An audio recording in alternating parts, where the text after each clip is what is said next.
Baik, selamat pagi, salam sejahtera bagi kita semua. Assalamualaikum warahmatullahi wabarakatuh. Pada kelas mekanika tanah, kita ada beberapa 1-2 minggu kita terlewat ya. Jadi saya coba untuk hari ini saya akan memberikan materi kuliah untuk 2 pekan ya, berturut-turut ya. Dan untuk materi yang pertama adalah distribusi ukuran tanah ya. Pada pertemuan yang lalu saya sudah menjelaskan tentang diagram 3 fase, di mana dengan menggunakan diagram 3 fase ya, 3 fase itu adalah solid, kemudian air dan water ya. Dengan menggunakan diagram 3 fase tersebut, maka kita bisa menghitung seluruh sifat fisika atau sifat fisik dari tanah ya, termasuk berat volume ya, termasuk angka pori, kadar air, kemudian derajat kejenuhan, spesifik gravity ya, dan yang lain gitu ya. Jadi prinsip diagram 3 fase itu sangat memudahkan di dalam membangun kerangka berpikir yang logis dan make sense tentang sifat fisik tanah ketimbang kita menghafal rumusnya ya. Baik, pada pertemuan hari ini saya akan jelaskan yang pertama adalah tentang distribusi ukuran tanah. Kita tahu bahwa ukuran partikel tanah itu sangat mempengaruhi sifat mekanik dari tanah ya, dimana jenis tanah itu bisa ditentukan dari seberapa besar ukuran butirannya ya. Kalau butiran tanahnya besar-besar, maka tanah tersebut kita sebut saja kerikil atau gravel ya. Di dalam mata kuliah ini saya cenderung menggunakan istilah-istilah standar ya, gravel ya, ketimbang saya menyebutnya kerikil atau krakal ya. Gravel ya, kalau dia ukurannya besar. Sedikit lebih kecil disebut pasir atau sand ya. Pasir atau sand. Lebih halus lagi silt atau lanau ya. Ini pasir, ini kerikil.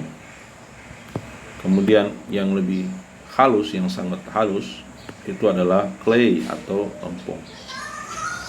Seberapa halus atau seberapa kasarkah butirannya, kita tidak bisa serta-merta menyebut secara seenak perut kita bahwa ini adalah kerikil, ini adalah pasir, ini adalah lempung atau lanau ya. Ada standarnya. Tidak bisa secara subjektif menentukan hal tersebut ya. Standarnya adalah ada 2 yang biasa dipakai di bidang teknik sipil. Yang pertama adalah kita mengacu ke American Association of the Standard in Highway and Transportation ya, atau ASTO ya. Dan yang kedua adalah USCS. Kalau kita mengacu ke ASTO, standarnya adalah tanah tersebut disebut tanah kerikil atau gravel jika dia lebih besar dari 2 mm ukuran butirannya ya. Sementara USCS ya, United States of United Standard of Classification, United Soil Classification System ya, atau ASTM ya, American Standard Testing Material. Yang keduanya Amerika ini ya, kita mengacu ke Amerika karena mereka lah yang lebih dulu merintis bidang mekanika tanah ya. Jadi seluruh standar di bidang mekanika tanah itu mengacu ke Amerika ya.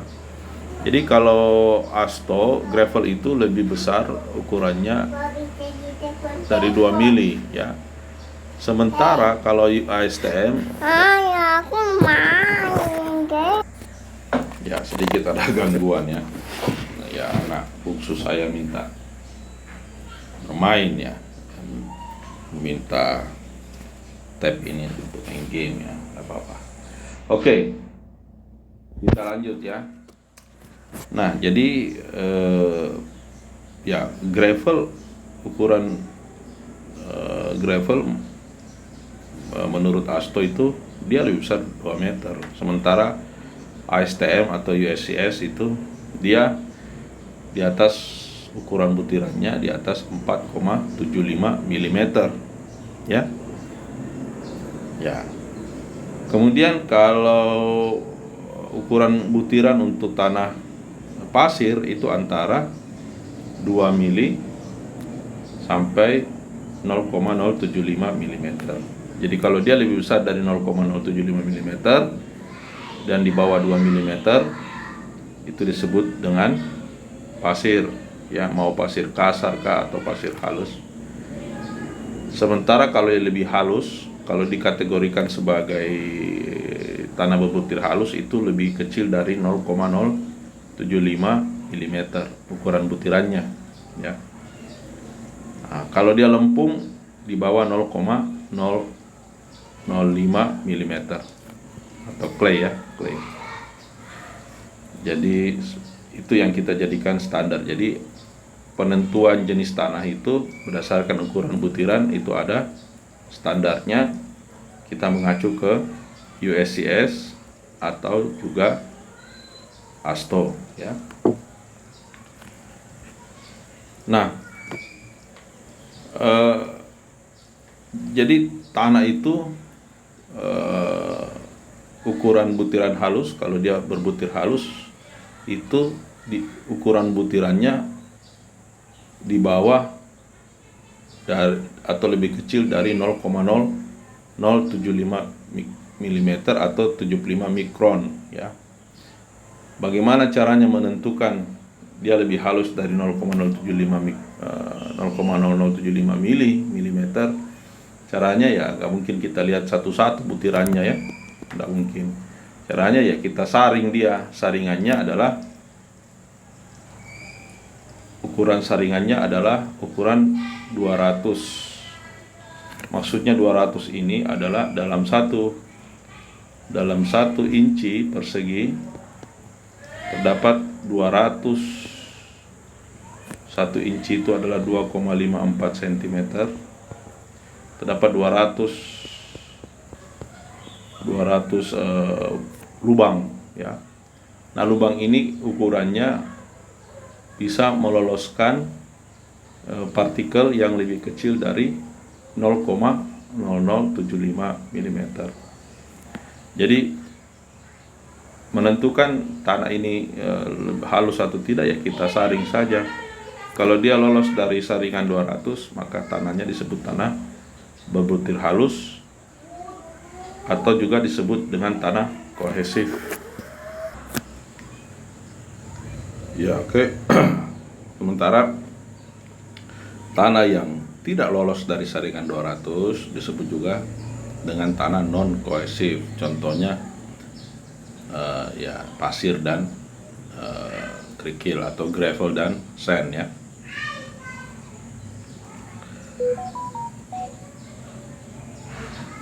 Kemudian apa pentingnya sih kita mengukur kohesif atau non kohesif suatu tanah? Karena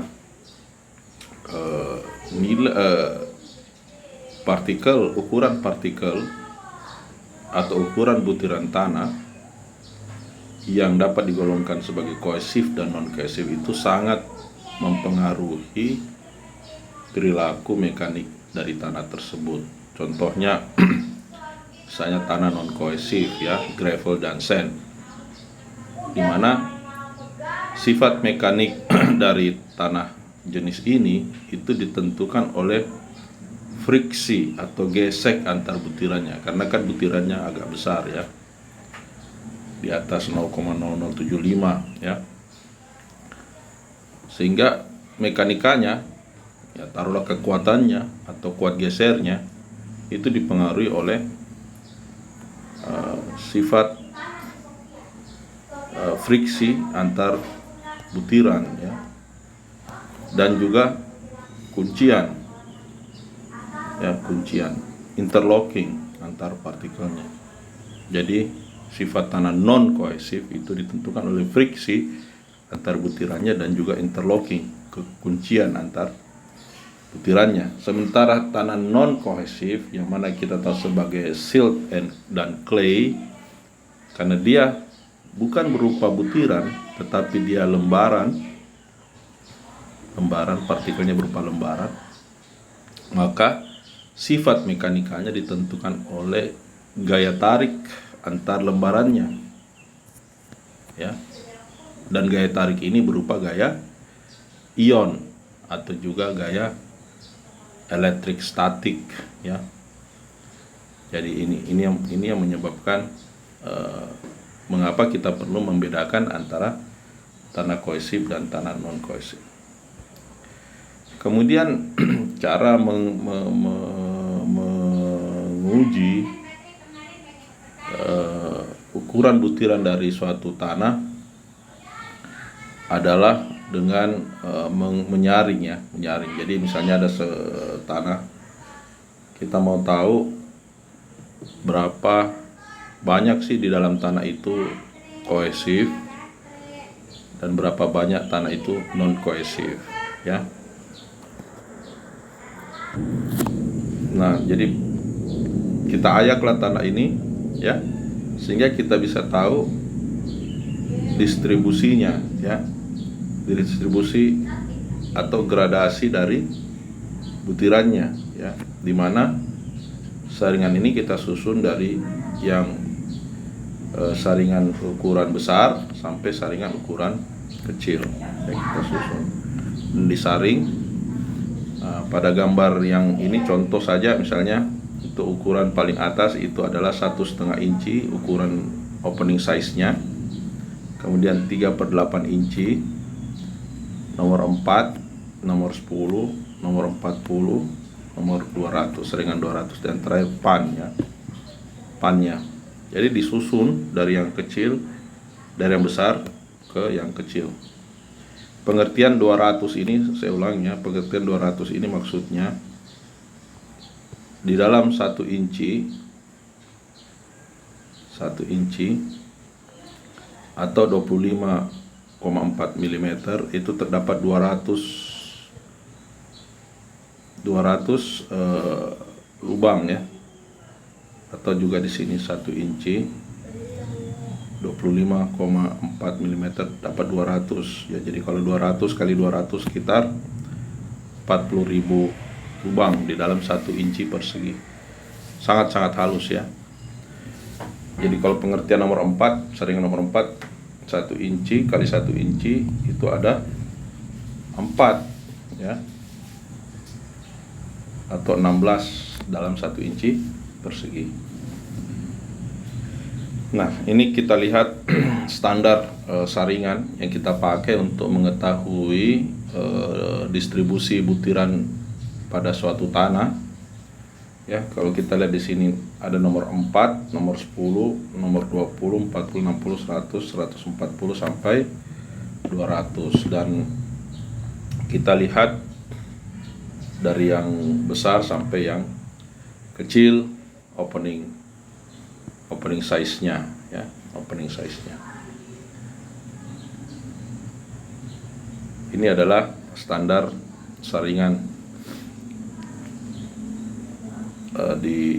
yang kita pakai. Nah, contoh misalnya, ya, kita menyaring tanah, kita susun saringannya, kita susun dari yang paling atas saringan nomor 4, kemudian 10, 20, 40, 60, 100, 140, 200, dan di bawahnya adalah pan. Ya, kita susun, kemudian kita masukkan tanah, kita saring sehingga tanahnya tertahan pada berdasarkan ukuran butirannya.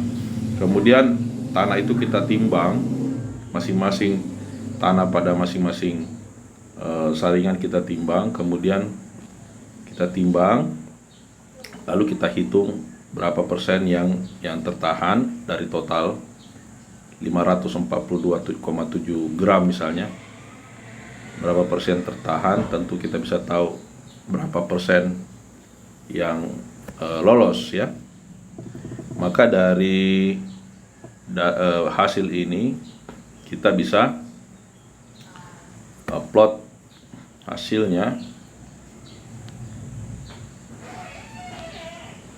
pada suatu kurva ya, kurva gradasi butiran ya. Jadi kita bisa plot dia. Kalau kita lihat pada gambar ini adalah kurva nomor 1 ya, kurva nomor 1. Ini kita plot ya. Jadi di sini adalah ukuran butiran atau opening size dengan sumbu Y-nya adalah persentase yang lolos ya.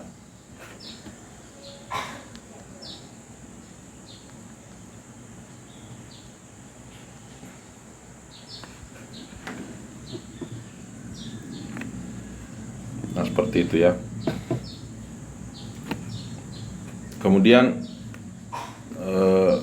kalau kita lihat di sini ya, yang lolos saringan 200 ada 47,1%. Nah, kalau kita tahu bahwa tanah berbutir halus tadi ya, kalau lolos saringan 200 dia harus dibedakan lagi antara silt dan clay. Nah, untuk mengetahui persentase silt dan clay-nya, kalau kita menggunakan uji saringan biasa saja ya, kita tidak bisa tahu karena dia ngumpul di 47,1% antara silt dan clay. Oleh karena itu kita melakukan uji hidrometer ya, hidrometer untuk mengetahui distribusi butiran tanah yang lebih kecil dari 0,0075 mm, sehingga kita bisa dapatkan di sini ya persentase yang lolos berapa ya. Kalau kita lihat ini yang hasil pengukuran, kemudian kita modifikasi untuk adjust ke 45,67 tadi ya. Nah, jadi kita bisa tahu ukuran butiran untuk yang lebih 0,0012 saja itu 6,7%. Jadi dia bisa mengetahui distribusi butiran yang lebih halus ya.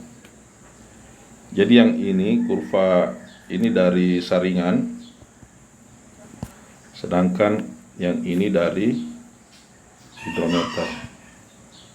Karena untuk butiran sini harus dicari dengan hidrometer, kemudian di-adjust untuk bisa digabung dengan hasil uji saringan.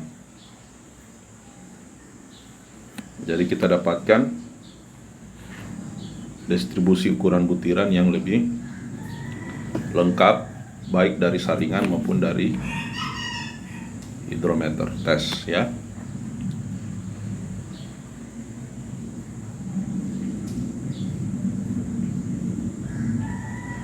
Nah, cara untuk membaca ukuran untuk membaca distribusi butiran tanah berdasarkan dari grafik sebenarnya gampang ya. Kalau kita membaca ini contoh saja ya, misalnya grafik distribusi butiran seperti ini, maka kita lihat pertama adalah yang ini ya, batas-batasnya. Jadi dikatakan kalau dia lebih besar dari 0,075 dia tanah non kohesif, lebih kecil dari 0,0075 tanah kohesif. Kemudian pada tanah non kohesif, kalau dia lebih besar dari 4,75, kita mendasarkan pada USCS ini atau ASTM, dia termasuk gravel ya. Nah, pada grafik itu kan sudah ada plotnya, batas-batasnya, baik itu gravel, sand, silt, dan clay. Maka kita bisa membaca misalnya saja pada grafik ini kita plot ya. Ini daerah gravel. Nah, di sini kita bisa dapatkan bahwa persentase yang masuk di daerah gravel itu adalah, kurva ini diplot memotong pada angka 91% ya. 91% ya.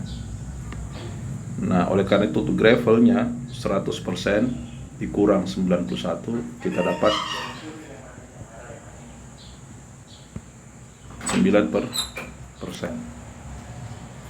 Kemudian untuk pasir, untuk sand, dia berada, kurva ini untuk sand ya, berada pada 91 dan 30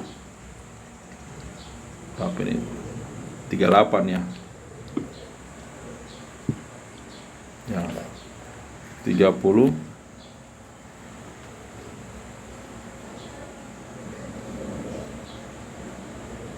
28 38 ya. 28 ini 28. Jadi 91 untuk pasir 91, ini 91 dikurang 28, kita dapatkan 63%.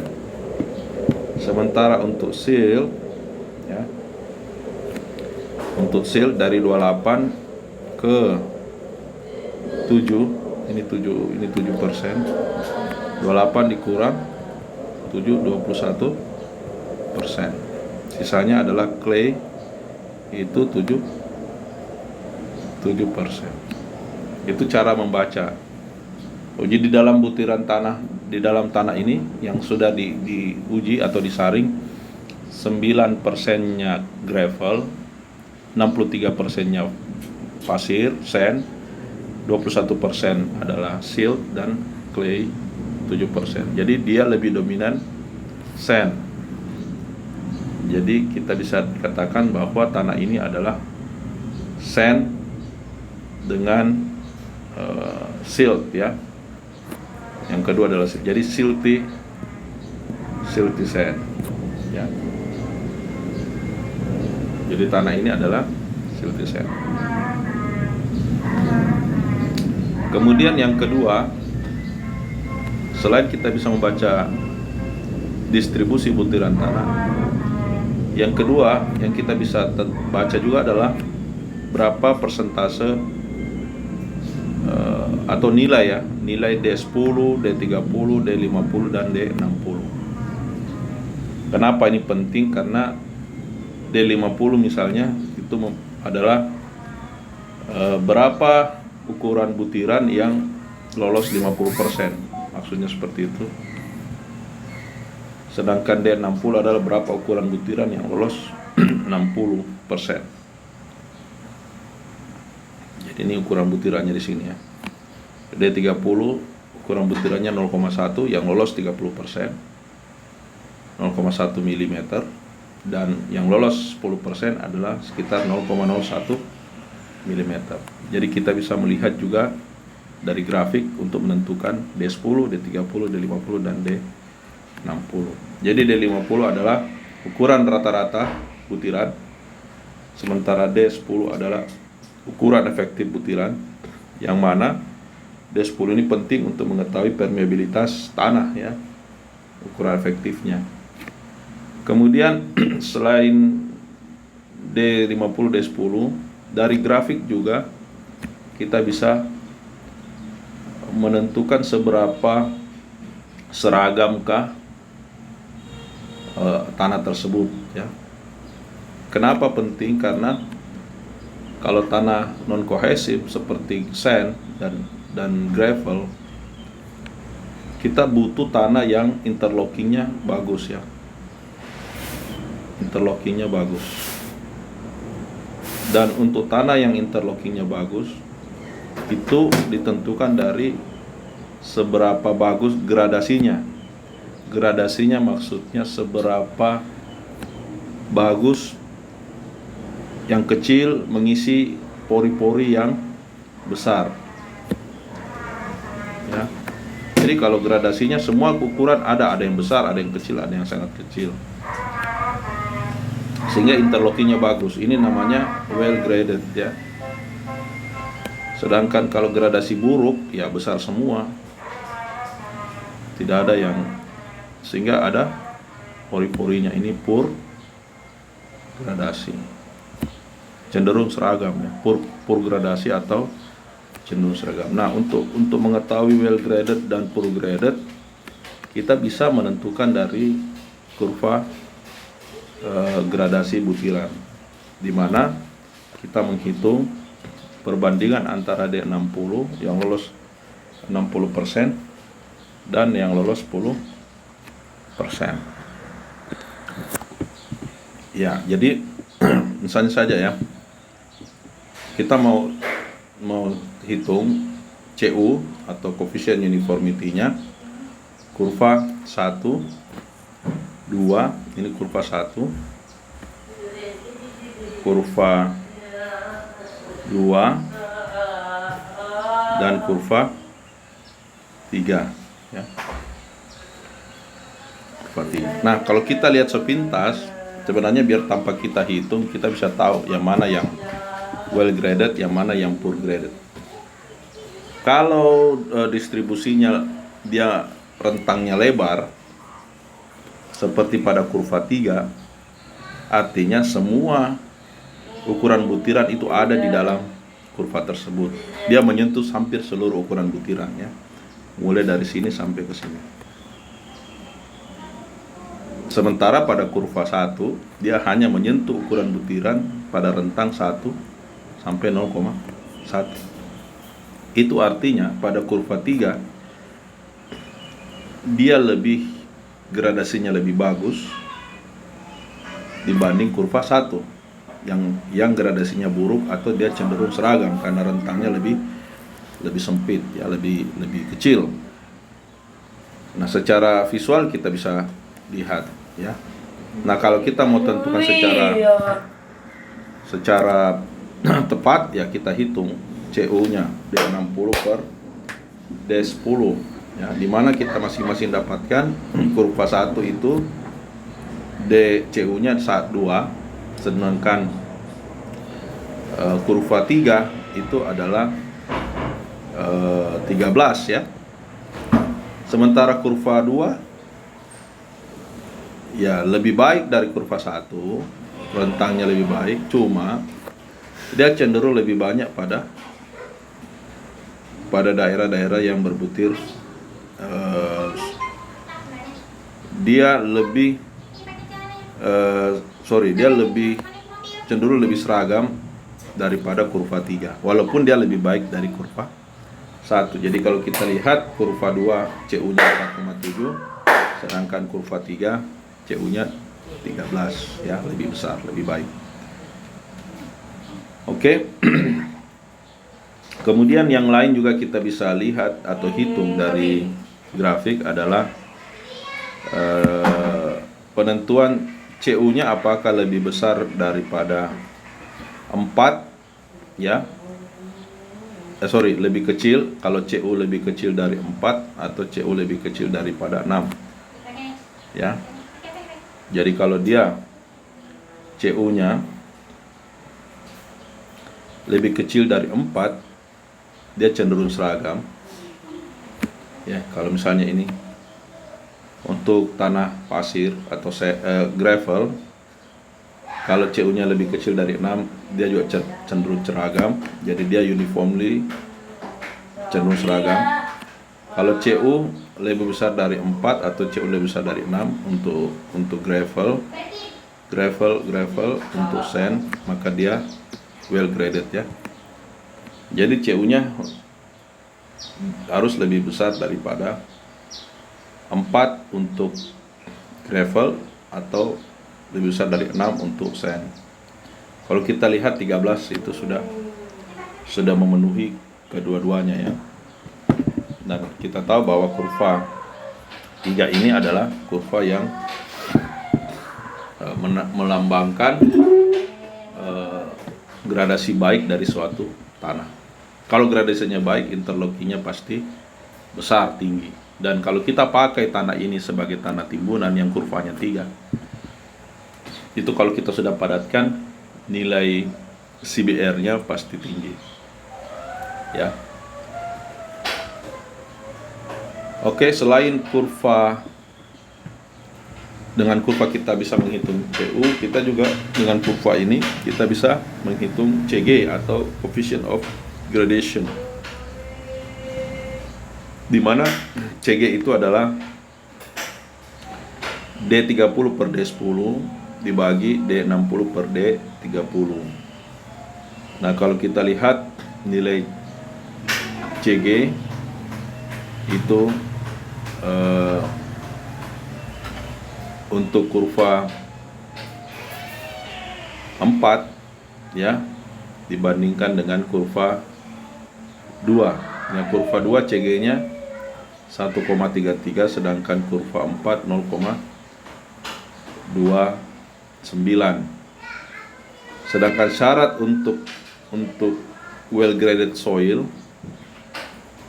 CG-nya itu antara 1 dan 3. Jadi kalau kita lihat antara kurva 1 dengan kurva 2 masih lebih baik gradasinya dibanding dengan kurva 4, karena kurva 4 CG-nya hanya 0,29, dia lebih kecil dari 1. Sedangkan kurva 2 CG-nya adalah 1,33. Ya. Oke. Jadi seperti itu ya. Nah, kalau CG-nya tinggi sekali di atas 3, itu juga tidak baik ya. Jadi harus antara 1 dan 3, atau kurang dari 1 juga tidak baik. Jadi kurva 4 itu adalah gap graded, ada yang jomplang lah ya. Sedangkan ini kurva 2 adalah well graded soil. Jadi bisa kita lihat ini. Jadi kalau untuk material timbunan ya tentu kita memilih tanah yang kurvanya kurva 2 dibanding kurva 4. Jadi sekali lagi, mengapa CU dan CG penting? Karena gradasi CU dan CG itu melambangkan seberapa baik gradasi suatu tanah. Dan tanah yang memiliki gradasi baik itu memiliki interlocking yang bagus, sehingga ketika dia dipadatkan, dia memiliki stabilitas yang lebih baik ya. Kenapa? Karena itu tadi ya, ada yang besar, yang kecil mengisi yang besar. Ini sama juga dengan kehidupannya. Ya, kehidupan itu kalau ada kerjasama antara yang besar dan yang kecil. Jadi yang kecil mengisi ruang di antara yang besar. Kalau semuanya kecil ya tidak bagus, atau semuanya besar juga tidak bagus, karena pasti sudah ada ruang atau senjangan ya yang terjadi. Nah, sama aja dengan tanah. Jadi kalau ada yang kecil akan mengisi ruang antara yang besar. Jadi memang CU dan CG adalah parameter yang penting untuk mengetahui seberapa bagus gradasinya, dan pada akhirnya kita akan bisa mengetahui seberapa kuat interlockingnya, sehingga mampu dijadikan material tanah yang memiliki stabilitas yang baik, baik itu tanah dasar maupun juga sebagai tanah timbunan untuk konstruksi. Saya rasa itu untuk hari ini. Jadi pada kesimpulannya, pada pertemuan yang lalu saya sudah jelaskan tentang sifat fisik tanah, baik itu penggunaan diagram 3 fase untuk menghitung berat volume, angka pori, porositas, kadar air, derajat kejenuhan, spesifik gravity ya. Jauh lebih baik kita menghitung dengan diagram 3 fase, kemudian plotkan berat dan volumenya, baik itu berat solid, berat dan volume solidnya, yang berat dan volume water, dan berat dan volume air. volume air saja ya, volume air ya, kita bisa menentukan yang lain karena ya logikanya dan make sense gitu, sangat gampang ya, sangat make sense ya dengan diagram 3 fase. Kemudian pada hari ini saya sudah menjelaskan tentang distribusi ukuran butiran tanah, di mana kunci parameternya adalah D10, D50, CU dan CG, yang mana dengan parameter ini kita bisa mengetahui seberapa bagus gradasi tanah, seberapa bagus stabilitas dan kekuatannya dari interlocking tanah, sehingga kita bisa tahu bahwa tanah ini cukup bagus untuk dipakai sebagai material konstruksi, timbunan kah, atau sebagai tanah dasar untuk pondasi bangunan atau jembatan dan seterusnya ya. Terima kasih. Cukup sampai di sini. Sehat semuanya ya.